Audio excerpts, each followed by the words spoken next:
Welcome to the Drop Shop Garage. A severe windstorm blew down this tree. I just thought I'd show you guys. The wind has been crazy here in Michigan. And it just blew the tree right down. And that's a pretty thick tree.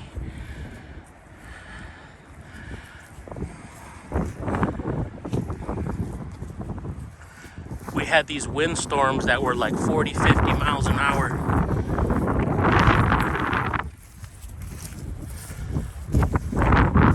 I just thought I'd show you guys because the wind is just crazy. This crazy windstorm, and it just blew the tree right down.